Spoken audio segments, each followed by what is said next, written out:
What's up YouTube? Today's video is going to be a little bit different from what I usually post on this channel, and that's because we'll take a very analytical look at a deck and we'll back it with a lot of stats. Recently I've stumbled across this little graphic right here on Twitter, and what caught my attention was, of course, first of all, the mention of this handsome gentleman right here. But then my eyes turned to the most played deck section. Not a big surprise to see a lot of Kennen Ahri among the best performing decks worldwide.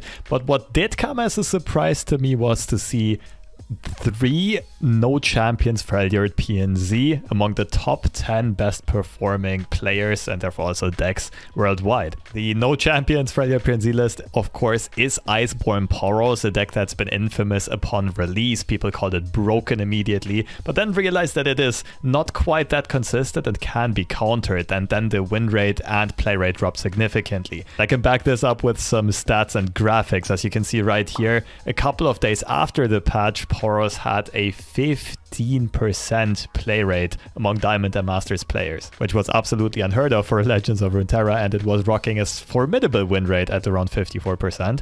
But compare it to this graphic from a couple of days ago and you will see that it had a pretty steep decline to under 3% play rate total. And this kind of dazzled me. Like, why are only so few players playing a deck that, in the hands of the right players, is among the best decks in the game? I mean, if multiple people can get a 65% win rate over a large sample size of 70, 80, 90 games, all the way up in high masters, it has to be one of the best decks in the game, right? So first of all, I just asked around. I actually considered including Iceborn Poros into tournament lineups, but I gotta admit, at that point, I've never played a game of Iceborn Poros myself. I could not really speak to the power level or consistency of the deck. And a lot of other top tier tournament grinders were not very fond of the idea of bringing Iceborn Poros. Some just because of the high rolling nature of the deck, but some others actually made some great points while looking at matchup tables, and that is that unfortunately, the Poros deck happens to have quite a few very unfavorable matchups into quite a few of the current meta decks that are running around. Most importantly, it has a bad matchup into Kennen Ahri, and Kennen Ahri is the main meta defining deck, which means a fair chunk of the meta, especially the tournament meta, consists of Kennen Ahri, and lots of the rest of the meta revolve around countering Kennen Ahri, or at least having acceptable matchups into it. And that means a lot of decks are primed to deal against decks that have a lot of elusives, against those combo decks that take a couple of turns to get rolling but then have explosive finishes. And that is exactly what the Poros deck is in its core. So comparing the matchup tables of the Iceborn Poros deck to Kennen Ahri, you can see that it gets countered by quite a bit of the same stuff, but additionally loses to some meta decks like Shyvana Pantheon or Taric Pantheon, which Kennen Ahri wins on the other hand. And yes, Poros also have some upsides to them. They win some matchups against control decks, for example, harder than Kennen Ahri would, but at the same time loses to Scouts, loses to Spider Burn, loses to Draven Rumble, Fizz Lulu, the same way that Kennen Ahri does, or even harder. And a lot of those decks are popular anti-meta choices in the tournament scene as well as on ladder. So yeah, I ditched the idea of bringing that to the tournament, but the question still remains: how do some of these players have these absurd win rates on Iceborn Poros? And how does the deck have an overall 52 to 54% win rate in Masters, even though a lot of meta decks seem to counter it? And I personally think there are 2 answers to this question. So first of all, the inherent core power level of the deck is insanely high. I do believe that the deck in its core is a tier 1 deck, but it has a very linear and straightforward playstyle, and therefore also has polarized matchups. Since Iceborn Poros really doubles down completely on just one type of threat, the opponent's deck either has an answer to deal with it efficiently or erase them, or it does not. It's too slow and just gets swarmed and stomped by the Poros deck. And that basically results in Iceborn Poros losing the losing matchups pretty hard and winning the winning matchups pretty hard. And since many of the meta decks can kind of either outrace Poros, out-aggro them, or out-control them a little bit like Kennen Ahri does, I do believe that keeps Iceborn Poros win rate a lot more in check than it maybe would be in a completely random meta. And now the other thing I found very, very interesting is that I do believe the deck has a a very low skill floor and a very high skill ceiling. Let me explain. So a lot of players consider Poros to be a very brainless and straightforward deck. Because of how straightforward and linear the game plan is, a lot of people think, okay, any random player can play this deck, any newbie can queue this up, and as long as they draw the right cards, they're bound to win games, right? Because it's so high rolly by nature. And that's what I mean with a low skill floor. Like, you don't have to be very good to make the deck look good, basically. It will still perform even if played poorly. Now, to see if this holds true, let's look at some Mobalytics win rates of the archetype, sorted by ranks. Across all ranks, we see a solid 54 something. Now, let's start with Iron. Absurd win rate. We look at Bronze. It is quickly declining, alright? Silver makes a little bit of an exception, but then throughout Gold, Platinum, Diamond, and Master, it keeps on declining. So overall, it makes sense to think that this is a very basic deck, and the higher the level of competition is, the less effective this will be in direct comparison. But then why can some players at the top of Masters still get absurd win rates with this, some of the highest win rates in the game? And that is because I think the deck is deceptively hard to play to its absolute full potential. In other words, yes, the deck is already pretty strong in pretty much anybody's hands, but to perform really, really well with it at those 65-ish% win rates, even in high masters, you need to be a super solid player, and you need to know how to pilot the deck very well, regardless of the high rollish draws and so on. And that actually aligns with my own observation from playing my main account all the way up to the highest ranks in Masters on Europe, as well as playing my Smurf account, which is about to hit Masters in the Americas shard.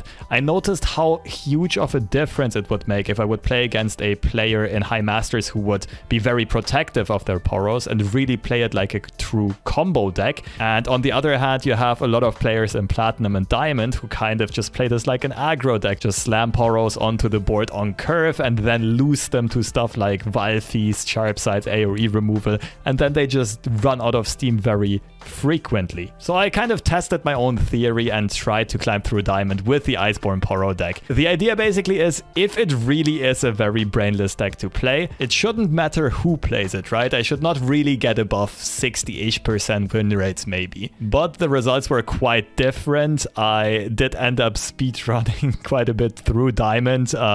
Went on a pretty hot, 11-2 run or so, and all of this was done within like an hour and a half because the games were so incredibly quickly. And I'm pretty sure I could continue this all the way up to high masters, because while playing, I did notice myself, okay, I have a lot to learn on this deck. It is deceptively hard to play because it has so many intricate combos that most players don't even see. So the rest of the video will be a very short deck guide and a bit of strategic advice and so on, as well as some gameplay footage from my speedrun to Diamond, in case any of you do want to try this deck out or want to improve in playing the decks. So first of all, this is the version I played. I didn't really think about it much, just net decked it somewhere. There are a couple of tech choices in this list. You can run Mystic Shots in this. I'll also leave a link by Dr. LOR, who tried optimizing the deck according to statistics and card win rates and so on. I'll leave that in the description alongside many of those other stats pages where I just pulled all of the information from earlier on. But first of all, just a very brief deck guide. The core idea is we want to build a board full of daring Poros, and we want to make them absolutely enormous. We do so by giving them buffs through Poro Snacks, as well as Iceborn Legacy, which buffs all copies of them anywhere. Battle Fury is a great finisher, and of course Iterative Improvement can provide stats as well. And the rest of the deck is basically mainly there to either find us more Poros or find us more copies of Poro Snacks or Iceborn Legacy. So we play a lot of draw. Stress testing can be discarded by Poro Kennen or Zonite Urchin, or if you pick that with Station Archivist, it will get discarded at the end of turn, draw a card at the start of next turn. Everrosen Sentry draws a card, Poro Herder draws a targeted Poro, Time Trick can find us whatever we need, Augmented Experimenter if we ever run out of steam. Three Sisters as a bit of a utility tool and interaction here, either slowing our opponent, maybe buying us an extra attack, or Fury of the North for additional damage for the finish. Forge Chief is in here as a tempo as well as anti-aggro tool. The deck wants to be very mana efficient early on, and Forge Chief can be a perfectly mana efficient card, especially if she gets multiple strikes off. She's basically worth net positive mana while also having a 2/1 body that's great for chip damage or against aggressive decks. Now, what are the common mistakes that players do, and what will separate and set you apart from the rest of the pack as a Poro player? The most important thing I would say is be very protective of your Poros. You do not have access to infinite Poros in this deck, and you need a lot of them fairly early on. And we pair that with a second very important point, and that is know the matchup. It is very important to know what kind of removal your opponent can have for your Poros. If they play cards like Vile Feast, I would never play a Poro unless I also have mana for Poro Snacks or Iceborn Legacy the same turn. If they play Avalanches or Blighted Ravines, we do not play Poros until they have at least 3 health. Watch out for challengers, vulnerable effects, stuff like box, maybe elusive blockers. And I mean, it's always a bit of a risk-reward assessment, because we still do need to push damage. We're still a very aggressive deck, and we want to close out the game fairly early. But the idea is basically to not be reckless with playing the Poros, to be very aware that you only play them when there's a high likelihood of them either surviving or getting multiple hits in, or at least getting good trades in.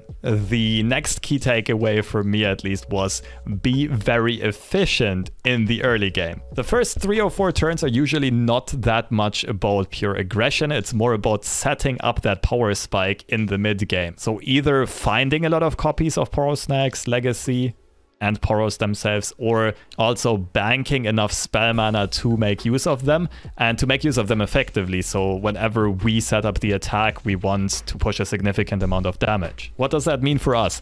For example, we very often don't want to play Zaunite Urchin on turn 1, especially not to discard something like a stress testing. Same goes for Poro Kennen onto stress testing. The likelihood of us drawing a fleeting card that we cannot use is just way too high. In most cases, I don't even keep Zaunite Urchin in the opening hand. Something similar can be said for Station Archivist. You want to have enough spell mana banked in most cases to where you can use the spells that you find, even if you don't find the exact spell that you might be looking for that might be perfect in the current situation. And the last point of advice would be plan your attack turns. Think about how much damage you push on each attack turn that will be coming up. Think about how much mana you need to invest, how many Poros you need, and that will make the rest of the game much easier, because then you'll also know, okay, I can block with 1, 2, 3 Poros if my opponent swings in, and I still have enough for the lethal on the subsequent attack. And again, it's a bit of a risk-reward assessment. It depends a bit on how much removal your opponent plays, for example. How many palms might they hold, vengeances, Vile Feast, Withering Wail for healing, freezes. So always keep that in the back of your mind while you're setting up those lethal turns. Nonetheless, I can say, like, you often don't need a lot of early chip damage. You only need usually 2 medium-sized or big Poro attacks around turns 5, 6, 7, and that is going to allow you to close out most of the games. And now here's a hot take that I personally found. I actually did not feel unfavored into any of the statistically unfavored matchups while climbing. I think that a well-played Iceborn Poros deck should beat a mediocrely played Ahri Kennen deck or Pantheon deck, maybe even Scouts. Now, of course, that might not apply anymore once I get to very high masters and my competition also does become very, very strong. But my final verdict on the deck nonetheless is I do think in its core this is a tier 1 deck. If you play this well, it's incredibly good for climbing because the games are very fast and it can be just about any deck, and I hope my strategic pointers will help you a bit in doing so. Now, last of all, I do want to say take everything I say with a little grain of salt. The stats, for example, are not perfectly clean. Depending on the sources, some numbers can differ.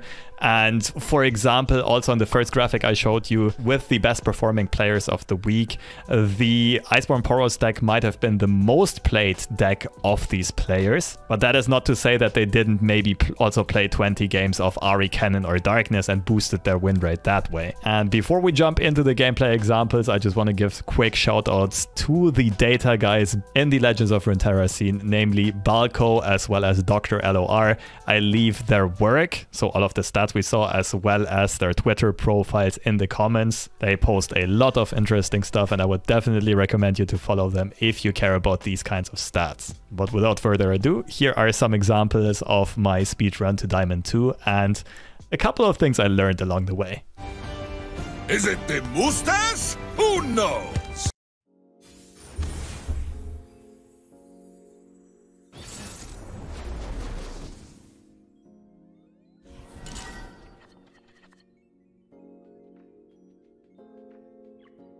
What? What in the...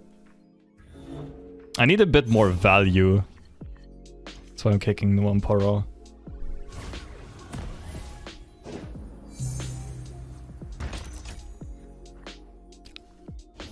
I'm lost for words.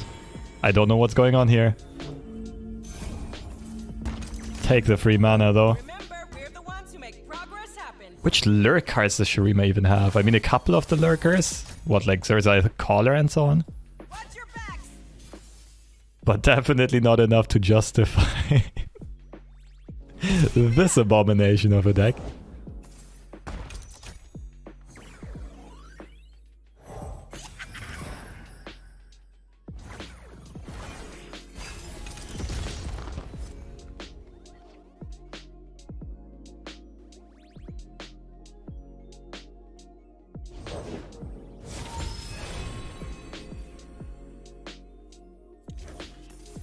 Okay. I'm not really expecting my opponent to run removal, maybe like right off the arcane. Maybe that's the reason Buried Sundisk is in there.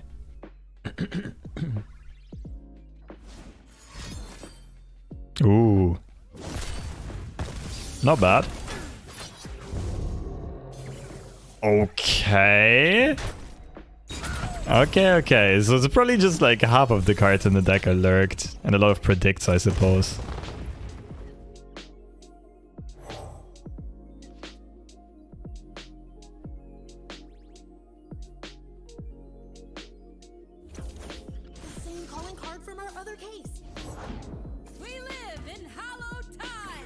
Okay, a buffed Rek'sai.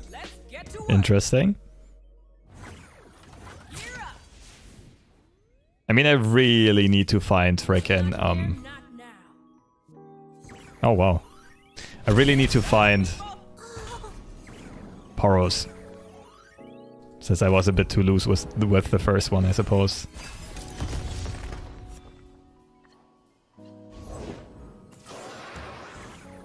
No way my opponent... Well, there is a way. Ruthless Predator and Lyric. Oh, always lucky.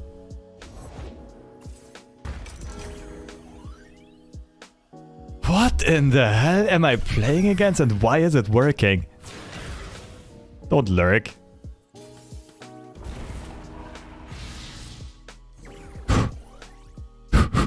Dodged the bullet there. Wow. Need clearance, pal. That didn't do nothing. Idiots.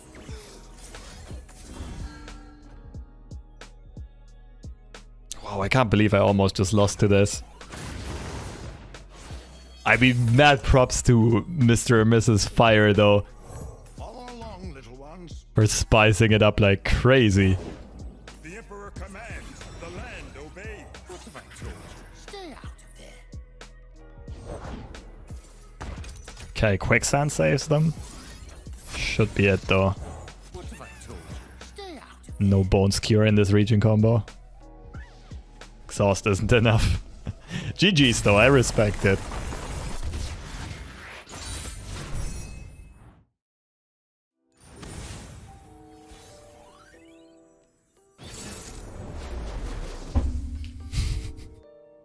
The Iceborn rivalry.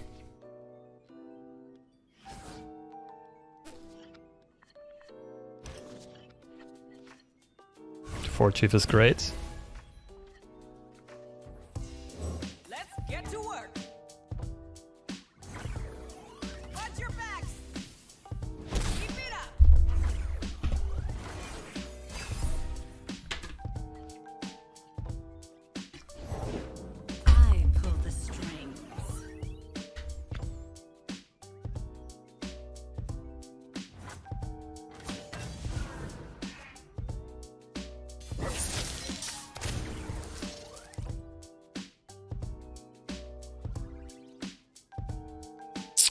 Play snacks already.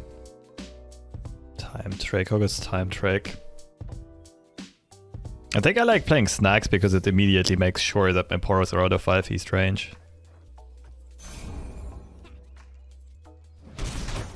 You dare!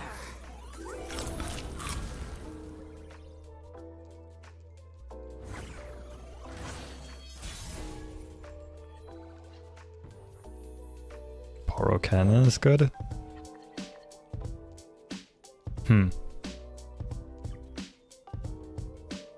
Kennen and discard the Three Sisters, I think.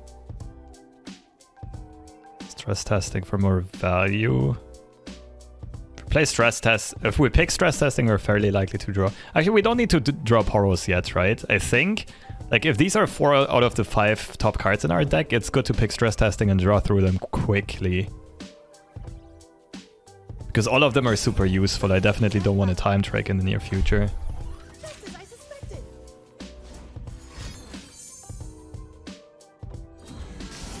Fair. It seems like a bit of a waste of a Troll Giant, but maybe if it's followed up with a Vile Feast.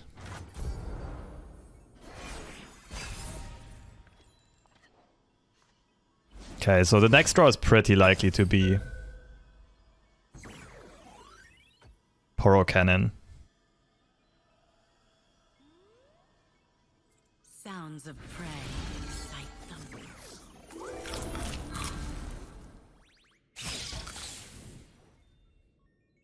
Why would you not want at least 2 level?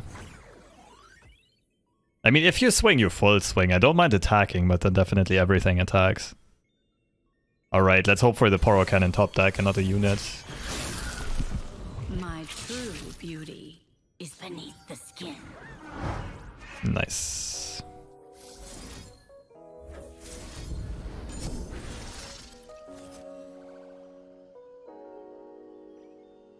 Okay, I think now we have control of the game. Would have been scarier actually if our opponent attacked. Pushed a lot of damage.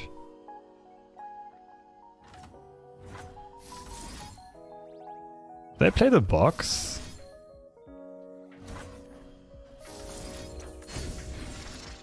It might only swing in for 7 here, because on my next attack I'm winning anyway, right?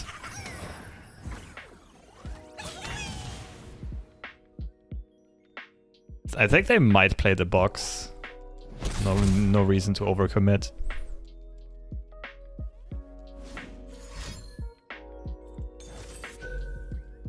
Okay, that makes it easier.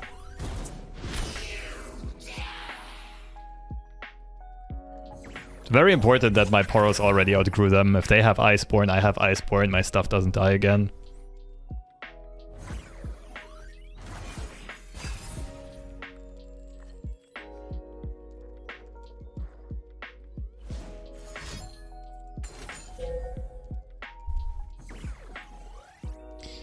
No problem. Next draw, if I recall correct, was it an Iceborn Legacy? I think so.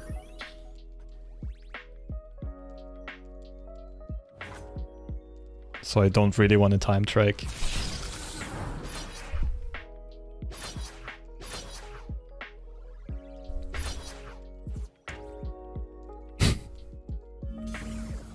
Doesn't add up. These 2 Poros are enough to win with double Three Sisters. Even if my opponent Vengeance is one, double Fury of the North on the other one.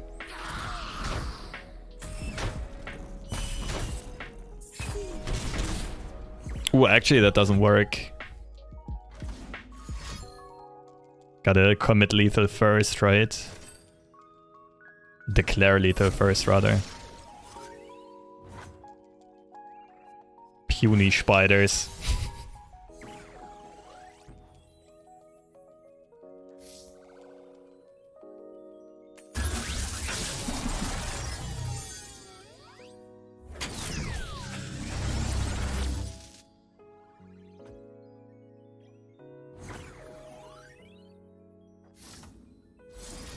Not really expecting them to run Ruination, but if they do, it's still fine.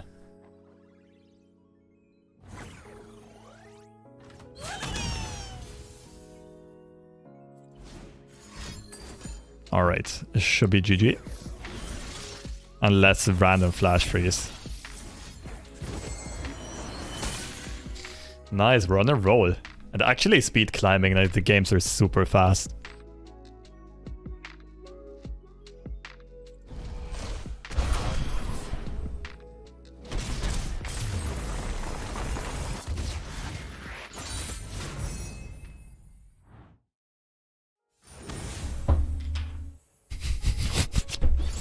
Sergeant Harambe, alright.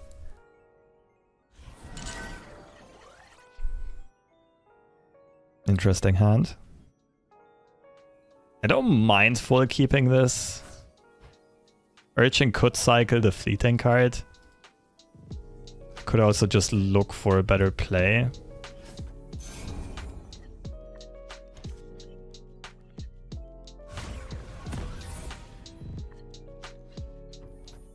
I'm not playing the Poros before I have mana to protect them with snacks.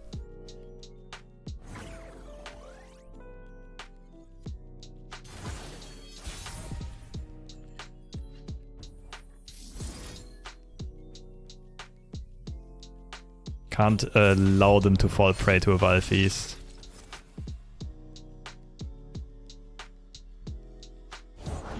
Okay, no box mana. I think it's just triple Poro into snacks.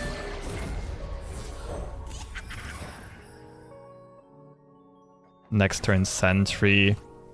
On the next open attack, Iceborn.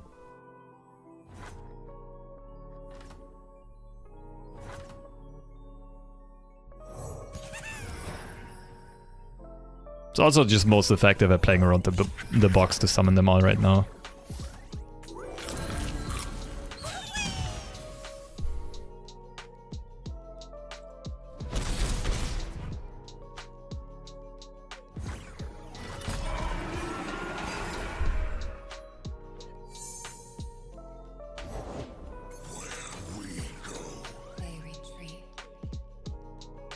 Okay, I'm not playing Sentry here, it's just a Valfeast target.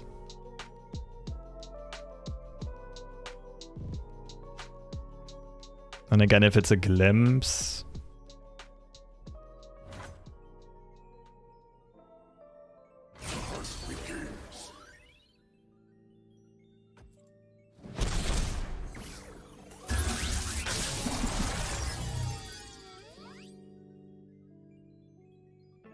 should seal the deal.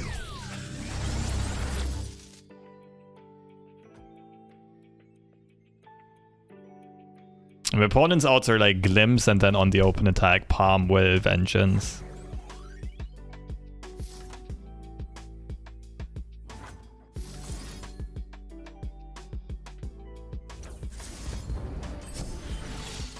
Man, this deck can be nasty.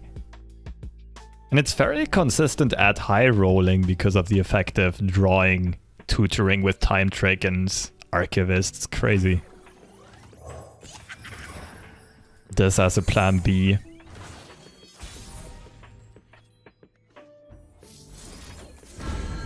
Turn 520 elusive damage.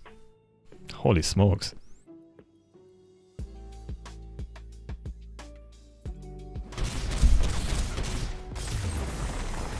I think that's pretty close to the perfect high roll.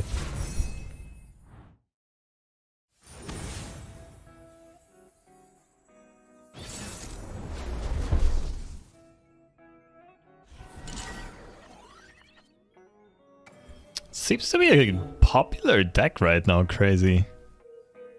How do we want to open up? Like, technically this is a good combo, but don't have any way of making use of stress testing. This could make sense. I don't hate keeping the Sentry, but it's not great.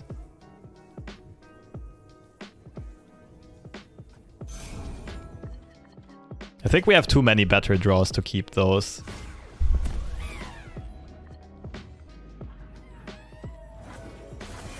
Like in this matchup, 4 Chief would have also been nice on turn 1. Whenever we have the token, we know our opponent doesn't have an answer. 4 Chief is really good.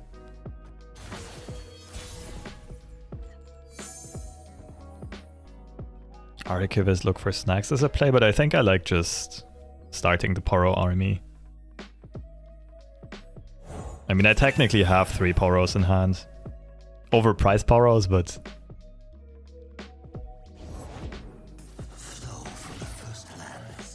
In Kindred Viego. Okay, in that case we play Sentry.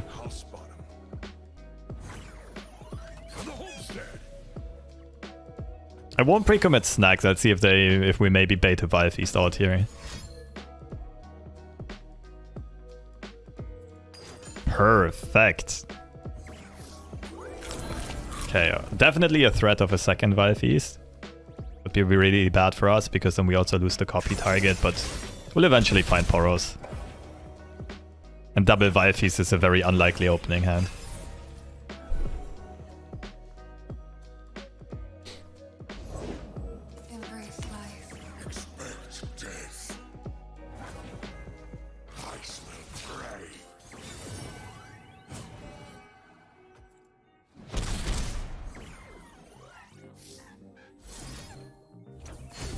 Just for mana efficiency.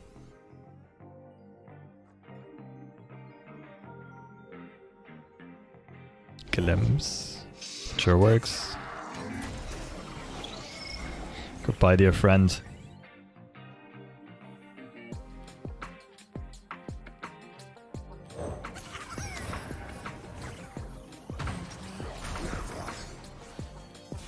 It's a weird Kindred Viego version.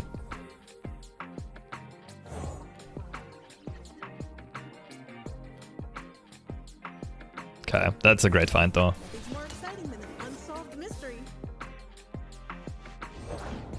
The whole world will know my anguish. Oh, I didn't pay attention what the other cards were.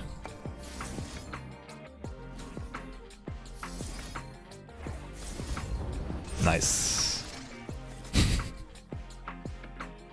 Pure intuition.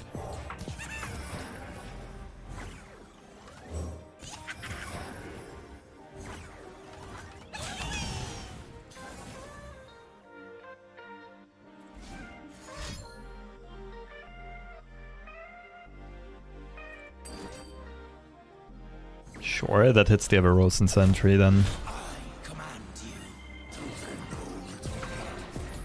Okay, the attack is somewhat scary, but we have plenty of refill, and we'll draw another Poro Cannon soon, so we can block with some Poros.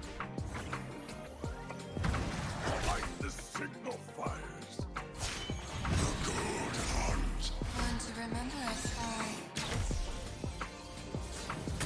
So just don't want to get into atrocity range and we'll be perfectly fine.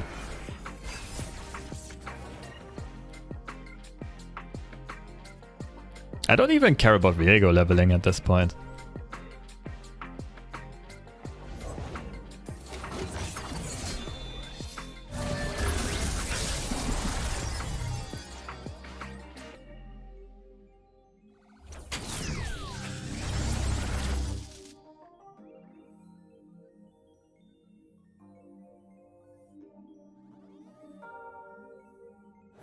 Let's get to work. The dark beckons. Refuge is quite good for my opponent.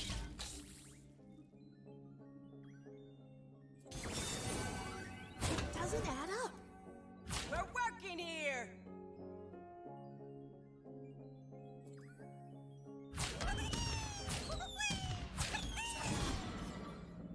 Right, wait, this is growing.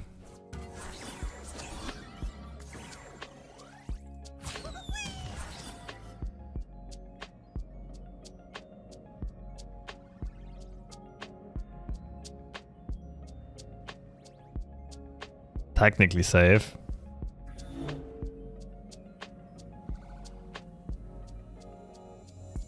Twin Disciplines Atro.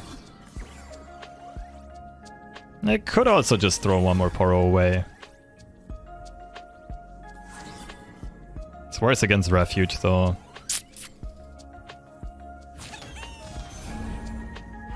Otherwise maybe like Slay on Kindred and Atro is... Slay for Kindred buff and Atro rather.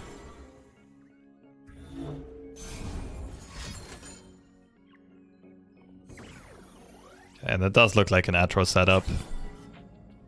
They have it, what I can do is look for Three Sisters with Archivist. Let's go, people!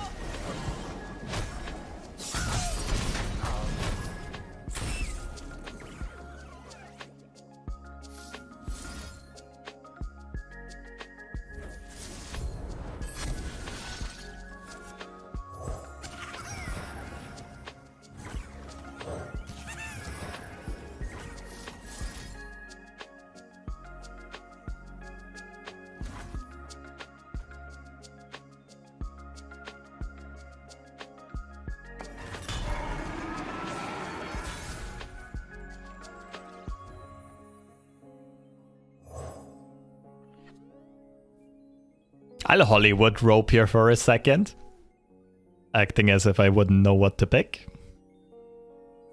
I think we have something on that case.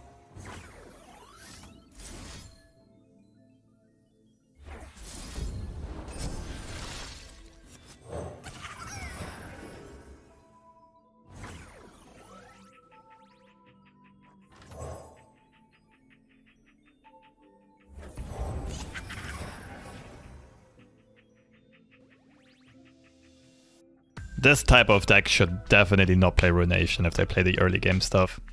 You can just read it here. And Box is beaten by Iceborn Legacy. It's only Vile Feast plus Atro that beats me.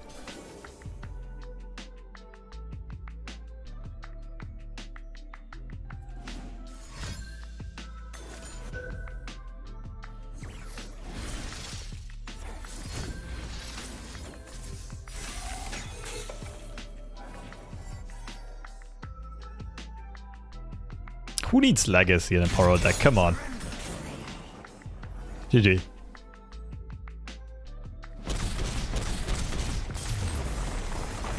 Oh, Cinco Patient would have actually also beat me, right? Wait, does the target switch as well?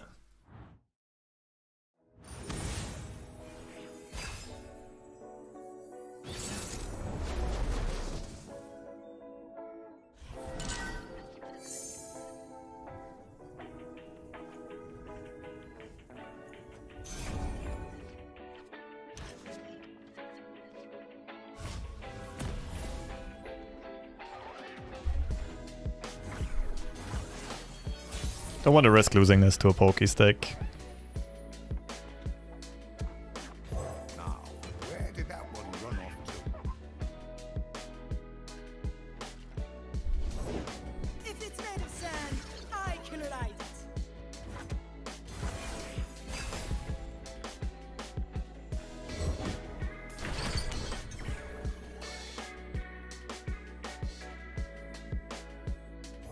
Nothing escapes. And then I'll use this opportunity to play the Poros. I go, I go! You've gone and spoke them. I can play both as long as my opponent doesn't have Roiling Sands online.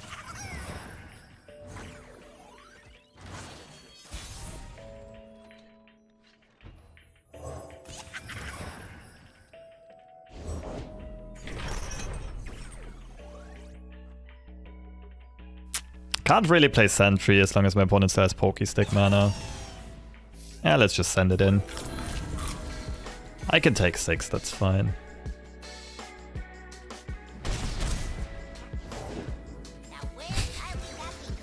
Guess it has to be 8.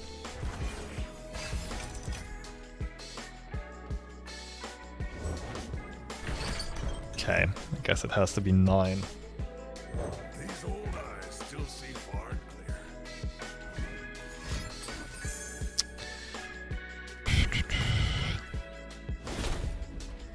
But yeah, the Pokey Stick read at least was Gucci. Let's rate a Poro block this. Yeah, seems fine.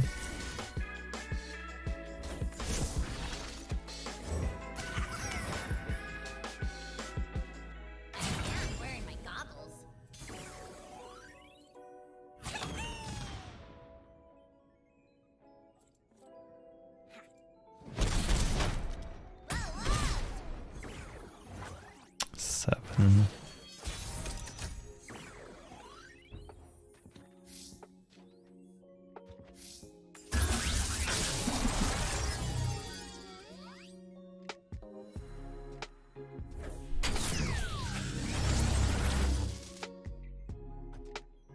Okay, I can get 3 Poros online. Eyes on the horizon and your feet on the ground. Okay, nothing's close to leveling, which means Absolver is not a threat. Neither is Herald of the Mages.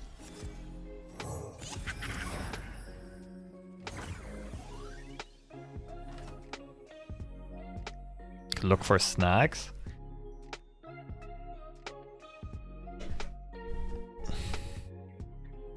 Oh, I already tapped under anyway.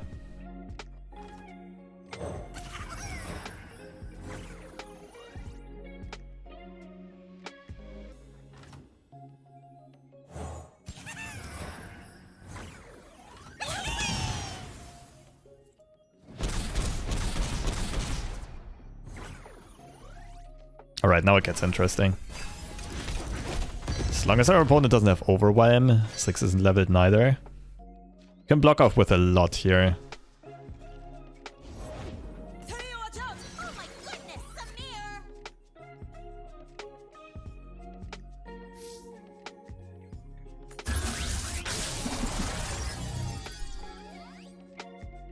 Herder's okay. 3 Sisters for an Entomb, technically. And a Fury on the open attack. Skip. Let's go for the utility, I think. I probably Entomb Taliyah this turn. It looks like my opponent's trying to... Okay, in this case. Don't have to.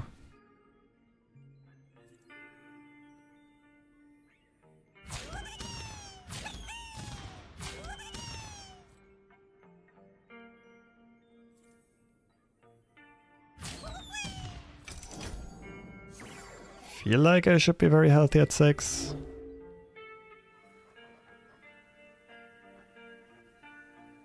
I don't mind this though. The hand we have and the draws we get. Stun landmark. Nah, our opponent can only deal so much direct nexus damage.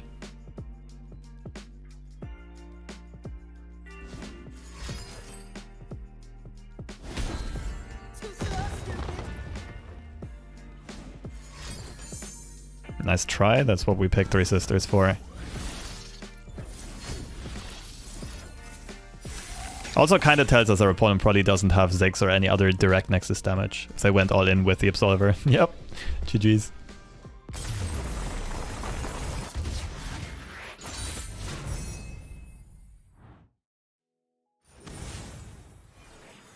Alright, final boss for Diamond 2. Kennen Ahri go hard.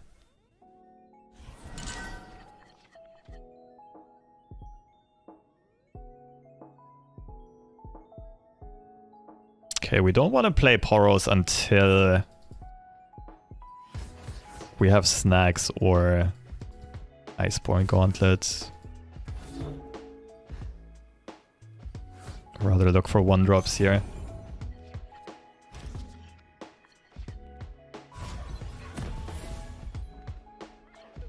Oh, nice.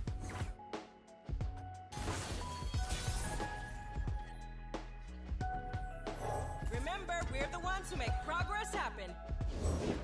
Balance in all things.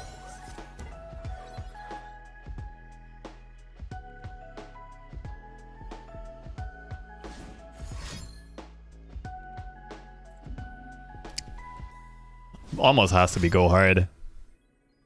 Or recall that our opponent randomly puts on a stack. Coming through. We'll see. Recall kind of makes sense for our opponent. What? I'll still assume this is a recall. The only other option is a retreat. Doesn't make too much sense.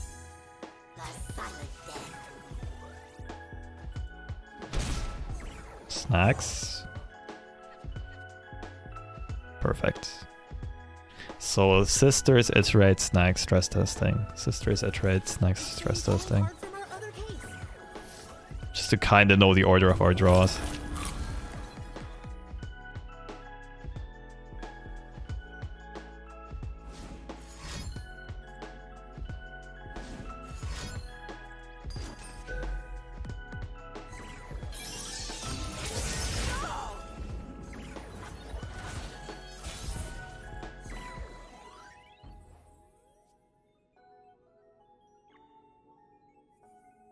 Open attack before Wayfinder.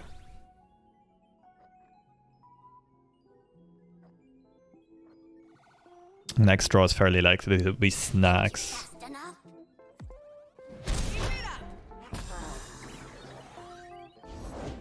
Eyes open. Watch your branches. That's what you get for playing early go hards. You can see the Nebastian border from here.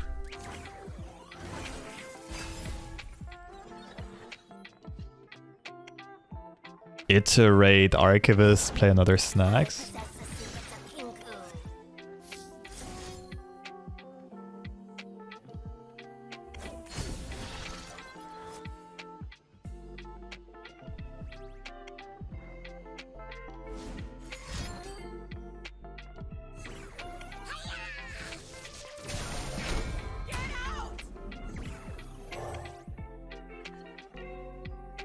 Okay, so snack stress testing. And 2 more units. 1 unit is... Okay, okay.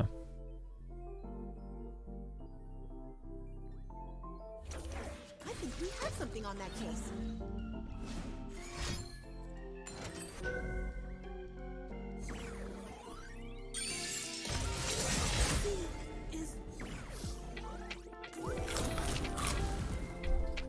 So next turn is probably snacks, discard experiment. Actually, do I discard experimenter? I think I want to keep him. 3 sisters. But one of my next 2 draws is guaranteed to be stress testing. Then I draw a lot of units. And all the units I draw is somewhat useful. Almost all of them. Thing is that this, of course, is a clean answer to an Ahri, but it's gonna take forever until our opponent's Ahri does anything. Yeah, I think I can discard 3 sisters here.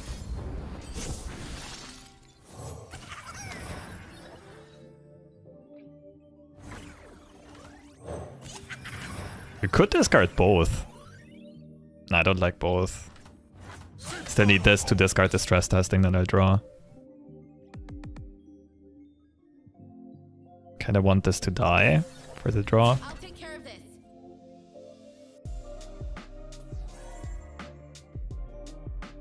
Could have clicked end rounds, but no, I think pushing this much damage is good. It's probably homecoming. On the sentry, what? Wild.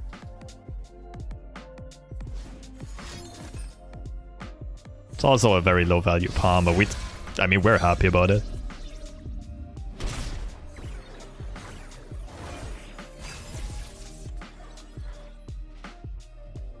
First step's the hardest.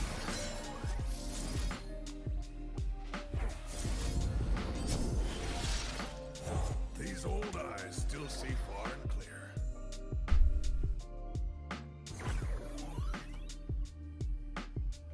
Guess just play both Poros into full swing open attack.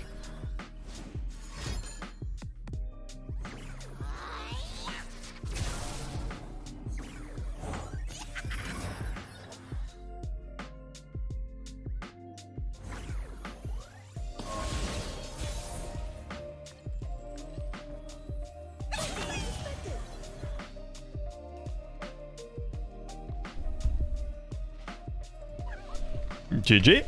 Diamond 2. This took me a total of what? Wait. Started with the session an hour, 1.5 hours ago. Started at Diamond 4. 0 LP or 20 LP. Speed climbing. While playing a deck I haven't played before. Crazy.